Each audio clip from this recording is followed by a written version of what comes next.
Hello ladies and gentlemen, welcome to the show. It is patch day in Smite, so we're going to do a little patch analysis here, cover the ins and outs of the new patch, especially the more significant points, so that you can stay one step ahead of the competition. The patch will be going to PTS sometime tonight most likely, so I definitely encourage everyone to hop on the PTS and test things out, as that is the best way to get a hold of how things will be when it goes live. So, first major change in this patch is that we do have a new god, Jingtian, and we're actually going to come back to him at the end, because analysis on a new god without actually testing him is pretty hard to do, so we'll sort of cover that as an afterthought and go into the main meat of the patch. Along with the new god, we had several new skins come in. Really cool looking Ragnarok Fenrir skin here. They showed it in game and it looks really sweet. Definitely check out the Twitch VOD to see the video of the patch notes live, along with several other skins, but skins aren't really what we're interested in here. New emotes, new avatars, some miscellaneous stuff. Okay, now to the things that actually matter, the item changes. Had several interesting item changes this patch. A couple of them might have somewhat of an impact on higher level play and casual play as well. First is the Bluestone Pendant here. It has been reworked. The description says, Bluestone Pendant was an item that offered mana sustain instead of health sustain. Unfortunately, over the course of balancing, it was either too potent or lackluster. This patch, we are shifting the item away from a sustain focus. Instead, we will now augment ability users, or ability damage users, by providing a damage over time on enemies hit by abilities.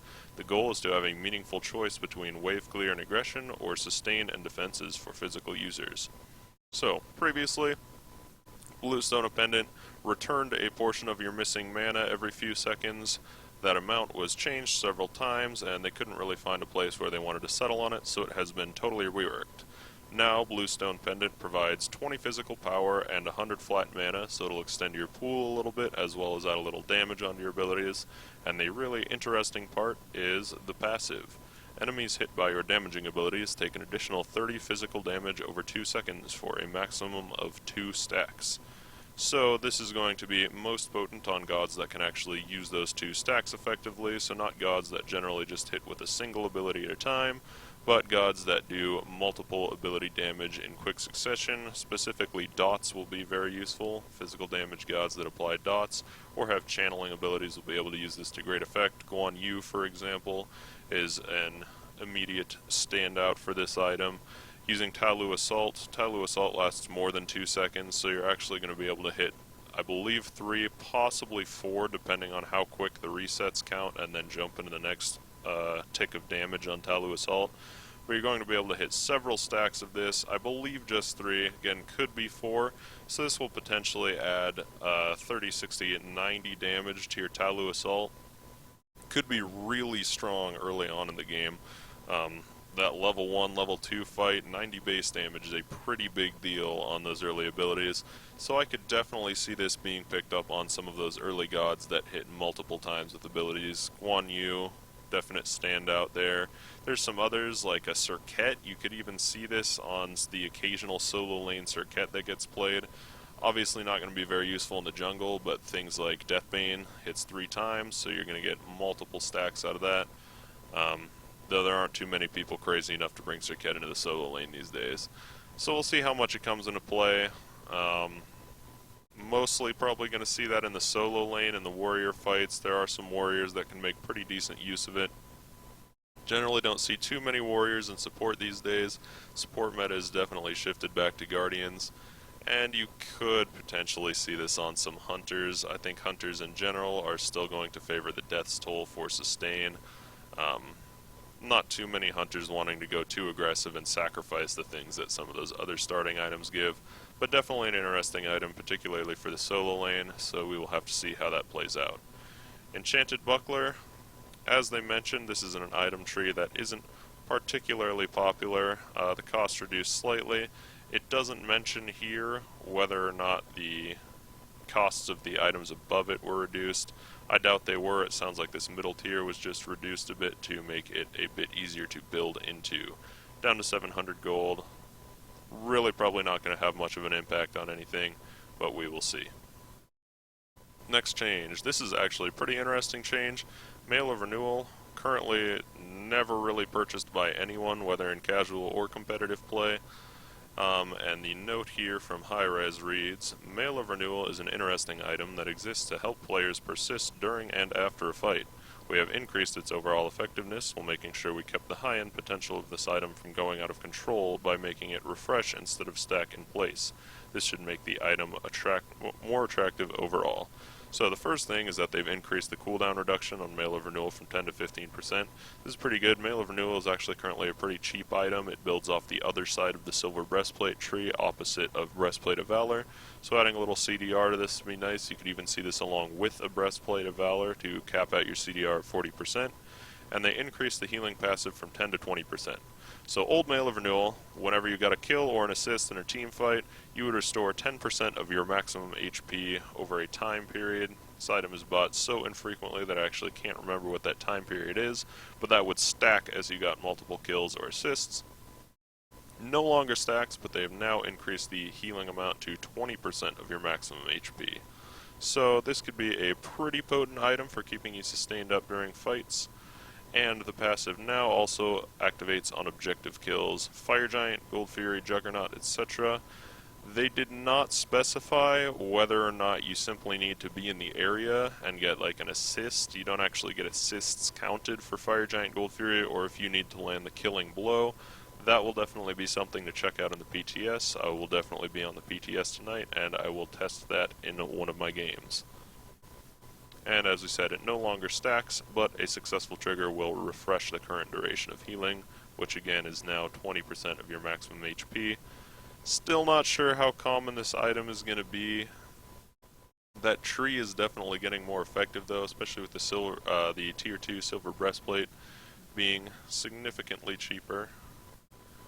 We are just going to bring up Mail of Renewal over here on my other screen, and we'll see what that duration on the old one was, because I am now curious. So Mail of Renewal, the stats it currently gives are 40 physical protection, 300 health, and 10% cooldown reduction. Pretty powerful there. And that is now up to 15% cooldown reduction. And okay, the duration previously and currently, the duration is 5 seconds. So previously it restored 10% of your maximum health and mana, actually, over the next 5 seconds when you get a kill or an assist. This says increased healing to 20%, so that'll be another thing to test to see whether that healing also includes the mana restoration or not. But it is now 20%, and instead of stacking, it will refresh if you get a successive kill or assist. It's definitely an interesting item. I currently think it is still just a little too expensive. They don't mention any cost changes here, and the current cost is 24.15 gold. Kind of expensive, but that is definitely a more attractive item now. 15% CDR and 300 health, not too bad for 24.15. The only real downside to this item now, as I see it, is that it is only 40 physical protection, which isn't terrible, but if you're wanting health and physical protection, you are more likely to just go into that steel mail tree. But we'll have to see how that plays out. 15% CDR, pretty attractive. I'll be interested to hear what some of the professional players think about this item now. It is currently never, ever, ever picked in competitive play, but could potentially be seeing some pickups with that now, especially considering in Season 2, the meta, especially lately, has shifted quite heavily to a focus on team fighting earlier and earlier in the game, so rushing this item could definitely be useful in those early team fights and the more frequent team fights that are happening in general. Here's a big one. Weakening Curse, next on the list. The note from Hi-Res says, 100% healing reduction is a potent stat to have on an active. Its existence has limited the usefulness of gods with healing abilities, as well as trivializing items like Divine Ruin, Brawler's Beatstick, and gods with anti-healing abilities. By removing some of the healing reduction from this item, gods with healing abilities should have a little more breathing room, but can still be shut down through automation and counter picks.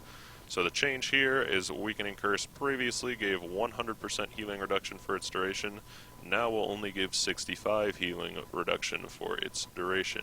This is a pretty big change, and I actually like it quite a lot. People in the Smite game chat, as they do about most things, were complaining as this was revealed, but in this case I think it's actually a pretty good change, and I hope more people will come around once they think about it a bit. As they said here, items like Divine Ruin, Brawler's Beast Stick, and they don't mention it, but Pestilence as well, are currently kind of pointless to buy, especially with the removal of Hog. You're generally going to be seeing multiple curses on your team now, and there's just no point at all in buying healing reduction items when you got 100% healing reduction out of Weakening Curse. So I like that it's opening up itemization a bit more. It's still obviously a very potent active, 65% is no joke, but it will force you now to actually build into some of those anti-heal items, as well as making gods like Odin, Serket, all the other gods, Sobek with healing reduction built into their kits, Chang'e, potentially a little more attractive picks. Healers are kind of getting pushed out now. In Season 1 you were seeing tons and tons of raw picks, very popular god, Afro to some extent as well. Those gods have just not been very popular ever since the Hog changes with multiple weakening curses appearing on one team, so I definitely think this has significant impact on gameplay, and you might see some pick shifts as well as some more forced item picks all the way up into high level competitive play. I think it's a good change, thumbs up to Hi-Rez on that one. Next change, Hide of the Urchin. Decreased cost from 2,500 to 2,400. And again, I'm just going to pull up Hide on my other screen here so that I don't get these numbers wrong as I read them. Hide of the Urchin is one of my favorite items in the game. I think it is woefully underrated right now. I definitely think there's a lot of situations in which it can be very useful currently, and I hope that with this tiny change in the price, some more players will see that as well. So current stats on Hide of the Urchin, and the stats remain the same, just the price change. Hide of the Urchin currently gives 45 physical protection, 45 magical protection, 250 health, and 250 mana, with the passive being that you gain 2 magical and 2 physical protection for each god killer assist, up to a maximum of 10 stacks. So that will afford you an extra 20 both protections, so fully stacked Hide of the Urchin gives 65 both protections along with 250 health and mana. Very powerful stats. I'm not really sure why this item isn't picked up too much right now. I think it's just underrated, especially considering that early focus on team fights that we mentioned. With this price reduction, you might start seeing this item picked up. I really hope so. I think it's a great item that is not valued as highly as it should be. So this price reduction will help you get it online a little earlier, start building up those stacks sooner, and I really hope that we will start seeing more of this item, because I definitely think it has a place in the meta. Gameplay, a little fix here. Fixed Spanish players getting stuck on top of Medusa statues if they were created underneath them. Never seen that happen, but it's always good to get more bugs out of the game. First change, God changes to Ao Kuang. Hi-Rez's note says, Ao Kuang was seeing a very positive performance at the highest level of play, but struggled in the hands of less experienced players. One of the biggest strengths at higher level play was the low cooldown nature of Wildstorm. We have shifted some of the power away from this skill in favor of increasing the strength of Dragon Call. The goal is to balance out Ao Kuang over the multiple skill ranges he was being played at. So make no mistake here, this definitely is a significant nerf, which people have been asking for Ao Kuang for a while. It's pretty much an auto ban in most high-level competitive play because he is so potent in the hands of players who know how to use him. So, they did give a tiny buff to Dragon Call. Really not worth mentioning too much. It looks like just a straight 5 base damage increase at all levels. Nothing too potent there, but will add a little bit of damage to that skill. But the big change comes here in Wildstorm, which was nerfed significantly. The magic power scaling on Wildstorm has been reduced from 50 to 40%. Nowadays, people don't really build any sort of auto attack items on Ao Kuang. He's built pretty much entirely for power, like any other mage, and so reducing the scaling will actually take quite a significant hit on the damage of that skill. But the biggest change was increasing the cooldown from 5 seconds to 7 seconds. So the skill's cooldown increased by 2 seconds. This is quite significant, especially considering the interesting way in which Wildstorm interacts with Polynomicon. Increasing the cooldown will cut down Ao Kuang's DPS by quite a bit. 5-second cooldown was a little crazy in late game team fights. Every 5 seconds you just get mashed with a Wildstorm along with the Polynomicon proc. Now that will not be quite so potent, won't be coming out quite as often, so Ao Kuang will have to pick and choose his engagements a little bit more carefully. Good changes. I definitely don't think it's killing out Kwong in any way. He'll likely still be pretty high up on the pick and ban list after this change, but it is a step in the right direction. Next is Kabrakan. General changes, just fixed some things, so no actual changes here. Chang'e, again, some fixes. Fenrir, some fixes. Now into the next actual change, Guan Yu. Love this change. I think Guan Yu is a bit underpowered right now and definitely could use some help, so I like this change in the right direction. Quote from Hi-Rez says, Guan Yu is a warrior who excels around being in a fight, shredding protections, healing his team, and dashing through targets. We wanted to reward him more for doing these things. His passive will now also build stacks on dealing damage to enemy gods. Currently, only builds stacks based on receiving damage from enemy gods, so now will stack up based on dealing damage, and the cooldown of his dash was reduced. He should now be able to assist his team with more powerful heals and use his lower cooldown to be in better positions. Plus, they didn't mention it in the quote, but increase the slow. So first change, Painless. Guan Yu now builds stacks upon dealing damage to an enemy god as well as receiving damage. This does work off abilities, this isn't just basic attacks, so notably you can now use Talu Assault to very quickly stack up your Painless to bust out a more potent heal. I think this will somewhat boost his effectiveness in the support role. Along with the change to Bluestone, you could actually be seeing quite a bit of Guan Yu in the support role in your casual games in the near future. Not sure if he'll make it over there in competitive, definitely not a very popular pick, but this would also certainly be useful in the solo lane. You'll run into the wave, use your Talu Assault on all the enemy creeps. Now that I read this, it doesn't seem like that will actually be as effective as I was hoping. His passive will also now build sticks on dealing damage to enemy gods, it says specifically. So, while I believe his passive does stack on receiving damage from any source, it is now only stacking from dealing damage to enemy gods. But still, you can run up, use your Talu Assault to stack up the wave, and hit the enemy god as much as possible, and that will stack up your heal, which will let you return all of the damage that you take from their archers and whatnot as you are harassing them. It's definitely a good change. Still don't really love Painless as a passive. One ability passives aren't my favorite thing, but definitely allowing him to stack it up cooler is significant. Warrior's Will, increase the slow from 20% to 30%. I think that's good. The slow on Warrior's Will was somewhat unnoticeable in its current state. 20% just not really great. 30% now is actually pretty noticeable, debilitating slow, and the cooldown is reduced from 14 to 12 seconds. While a 2-second cooldown reduction on one ability doesn't seem like the biggest thing in the world, you have to keep in mind that Warrior's Will, when you hit an enemy god with it, reduces the cooldown of all your other abilities by 2 seconds, just as your heal, when you heal an allied god, reduces the cooldown of your other abilities by 2 seconds.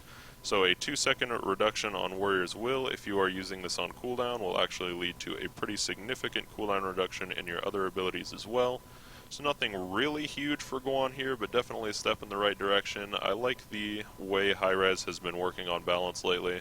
Seems previously, especially back in Season 1, when they did a balance change, they took like a giant leap at a time, so you'd end up with gods just yo-yoing in and out of viability. I like that recently they've been a little more light-handed with it, and been doing things in more incremental steps to get gods to where they need to be over time.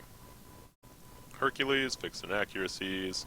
Hou-Yi, improved highlighting accuracy. Janus, unstable vortex. Nothing there. Khepri, next big change, and this is a pretty significant one.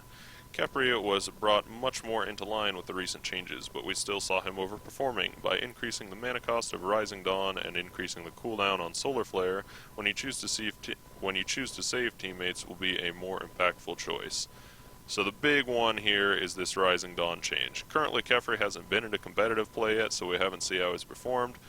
But Rising Dawn currently only has a 40 mana cost at all level, and is a very potent wave clear, especially if you're playing him in that support lane as a support. It is just outperforming pretty much any other support's wave clear, because with its short cooldown and its current low mana cost, you can just spam it over and over every wave. You're never going to run out of mana. You're constantly buffing your creeps with damage reduction while damaging the enemy creeps, and it is really, really painful to play against. So increasing this mana cost significantly, in fact, as well. It costs nearly twice as much mana at max level now, and even at level 1, 10 more mana makes a pretty significant difference. will not allow you to spam that nearly as much as you currently are, so I think that's a great change. Rising Dawn is definitely the standout skill for him currently that is making him seem a little too powerful. Solar Flare, nothing huge here, increase the cooldown from 15 to 18 seconds. This is his number 3, his root ability, so you just won't be able to get those out quite as often. Probably not going to have a very big impact. Definitely the change you should focus on here is that increased mana cost of Rising Dawn will no longer be an infinitely spammable ability, so will definitely weaken him in both the support and the solo roles. Kumbhakarna coming up next. We've got some buffs to Kumbhakarna. Hi-Rez's note says, poor Kumbhakarna was underperforming across the board, so we looked at some key aspects of his kit. Says hit kit, but I assume they mean his kit. We brought up the damage and root duration of Groggy Strike as it was a very long channel for not much payoff. In a previous patch we split the damage from Epic Uppercut so that he could deal some more upfront damage, but it also reduced the area of effect damage on landing. We like the split, but want to bring back some of the reward for hitting players with the landing of the ultimate. So Kumba has gotten damage buffs on 2 abilities as well as an increased duration on his root. Groggy Strike increased the base damage quite significantly by 60 at the top end, 20 on the low end, and increase the root duration from 1.5 to 2 seconds. Definitely good changes. Kumba you never see picked in higher level play, and even in casuals he's a pretty rare sight, making him a little more potent here with this Groggy Strike. Its base damage is pretty laughable in its current state, so definitely like to see a little buff on that. And increasing the root duration from 1.5 to 2 seconds. 2 seconds is a really long root. There are not many CCs that long in the game, and getting that on a non-ultimate ability with a fairly low cooldown, definitely pretty powerful. Might see Kumba being picked up a little more often now.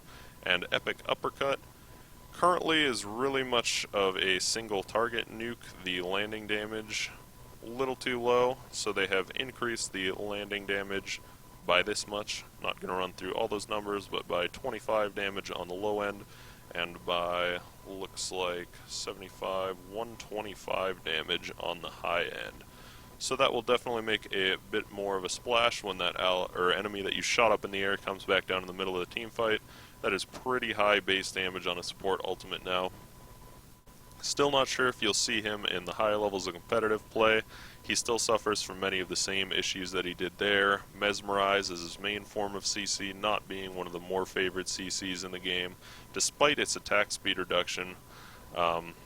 With recent changes and attack speed based characters being more favored and the way people were itemizing so heavily against attack speed, many casters and whatnot theorized that Kumbhakarna would probably be becoming a little more popular due to the attack speed slow on his mez.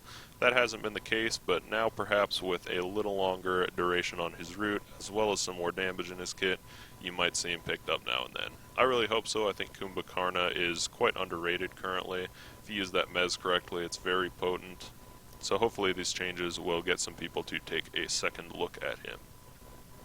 Medusa, Acid Spray, updated spray effects, nothing real change there. Mercury getting a little buff, Fastest God Alive is passive, increased additional power from 25% to 30% of his movement speed from items. Not really a big enough change to talk about. You're still never going to see him picked up in higher level competitive play. Mercury's problem is not his damage right now. Increasing the damage is nice, like having more damage is always nice, but that's not his issue. Melee basic attackers currently are in, I should say melee assassins specifically, are currently in somewhat of a rough place. Warrior basic attackers do okay just because of their tankiness and frontline ability, but squishy melee basic attackers are in a pretty rough place. Kali being the only one that's noticeably very viable right now. Mercury lacking many of the things she has. Mercury has a single target CC, which is tied to his escape, so you don't get escape and CC, whereas Kali has a leap, which is better than Mercury's dash anyways, and an AoE CC, and the problem of squishiness Kali deals with by becoming literally invincible with her ultimate. Mercury has no such ability, so you're still probably not going to be seeing him picked up at all, really ever. Currently Mercury's only options really are to just run in and die. Does a lot of damage, but cannot sit in the front line due to having no sustain or shield or anything built into his kit like Kali or Nemesis have. and is just not in a great spot right now. We're either going to need to see a significant meta shift or significant buffs to Mercury to see him brought back into play at all, so you'll just have to keep holding out if you are a Mercury fan. Nox. General Nox cannot be pulled from Kefri after she's used Shadow Lock on a target. Hadn't seen that happen, but again, bug fix is always good. And Robin receiving another slight buff here, increase the health return from 15 to 65 up to 15 to 75 on his 10-hand Shadow Fist. I think Robin is being overlooked right now. I definitely think he has some situations where he can be viable, but just hasn't been around long enough for anybody to really test him out significantly enough to figure out what those strengths are. This buff and any little buffs you can get definitely just bring more attention to him, and hopefully we'll be able to see what people can do with him soon enough. And Amir, just a little fix. Alright, so that does it for the changes. A few interesting changes, the most noticeable ones, likely the Bluestone pendant here being pretty interesting. Little nerfs to Ow are good. Wan Yu, definitely seeing some more viability there. Kumba, probably still not going to be picked up that much in all honesty, even though I think he is definitely viable in the right situation. Alright, on to the new god here, Jingtian. His passive, Smoldering... Oh, by the way, he is a guardian. Jingtian is a Chinese guardian. His passive, Smoldering Rage. Jingtian gains stacks of Smoldering Rage each time he hits an enemy with an ability, a maximum of 12 stacks. For each stack of Rage Jingtian has, he gains HP 5, 3, the stacks last 18 seconds, so if you're hitting lots of enemies with lots of abilities and managing to keep those 12 stacks up, you're actually going to get quite a significant sustain boost, 36 HP 5 from full stacks. And his abilities are all AoE in nature, so it should be able to get those stacks up pretty well. Should definitely make him pretty potent for sustaining in lane. His next ability, Furious Roar. Jingtian shouts from his chest with great force, dealing 60 to 140 plus 40% power.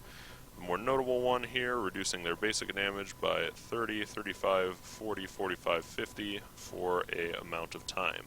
Enemies also take percentage of their max health as damage over time, similar to Ares' Fire Breath. Lesser amount though, at only 2.5% per second.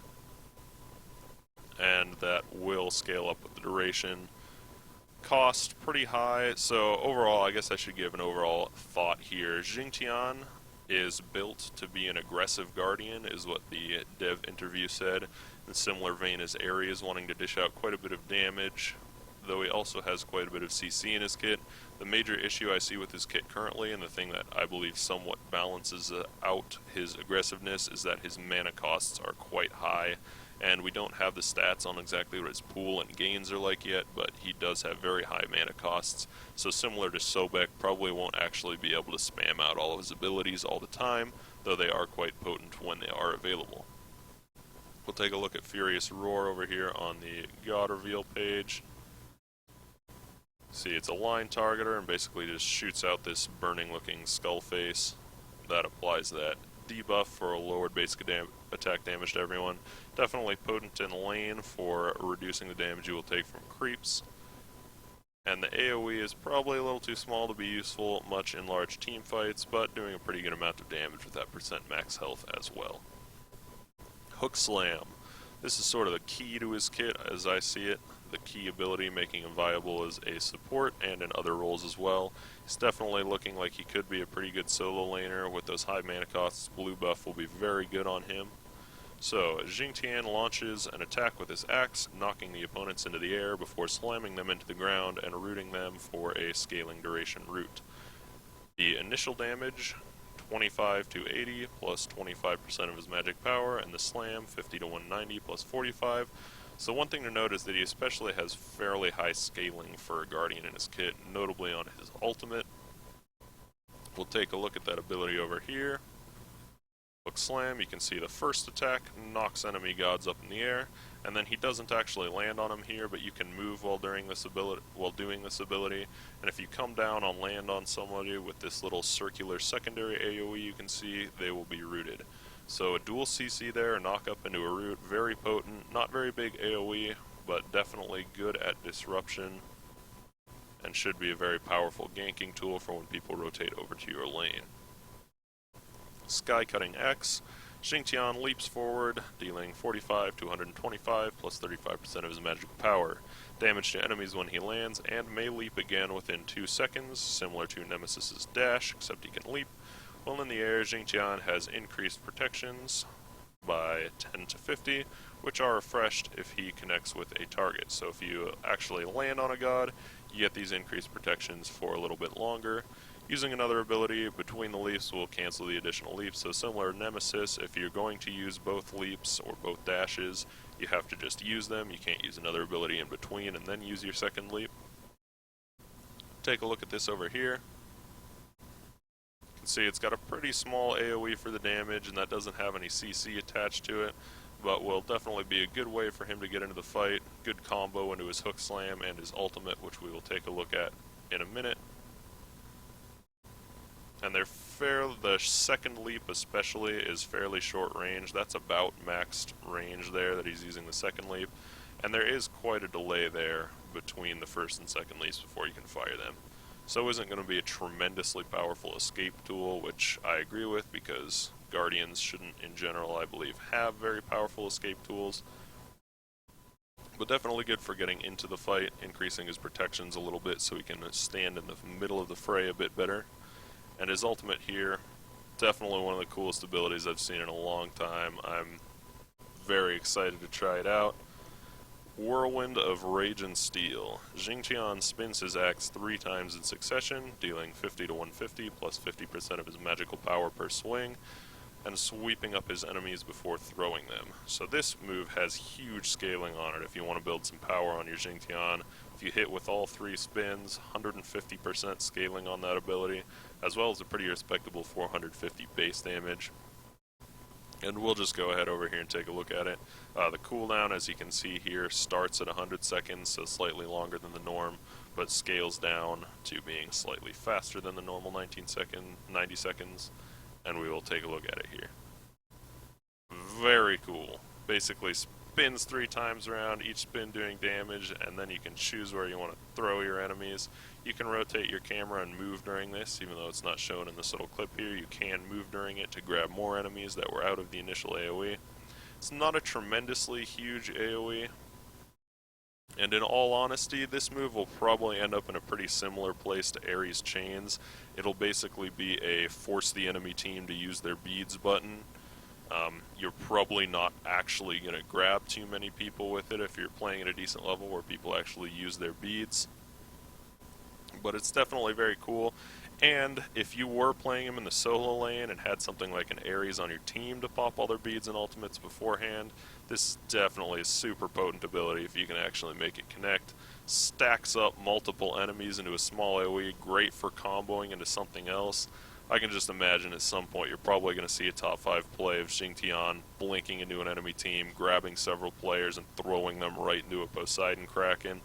That would be super awesome, something I definitely look forward to seeing.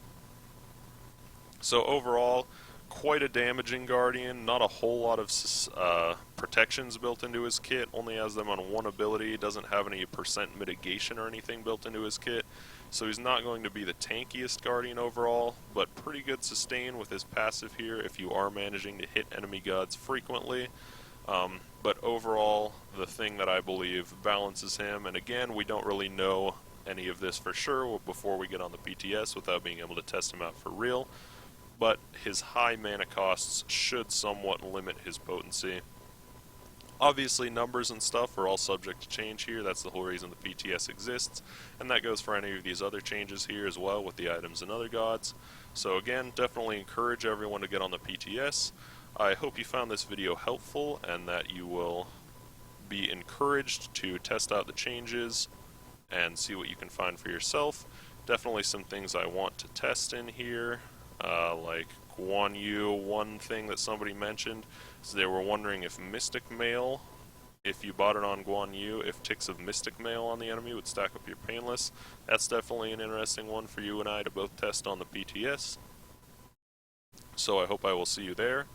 Hope you enjoyed this video and found it helpful, and as a final note, one of our most beloved community members, Incontinentia, now known as Incon, His little brother was in the hospital today. If you want more details on that, definitely go check out Incon's Twitter.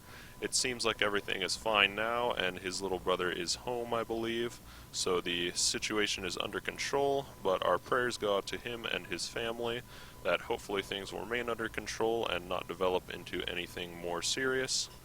With that, I wish you all a good day, and I hope to see you on the PTS.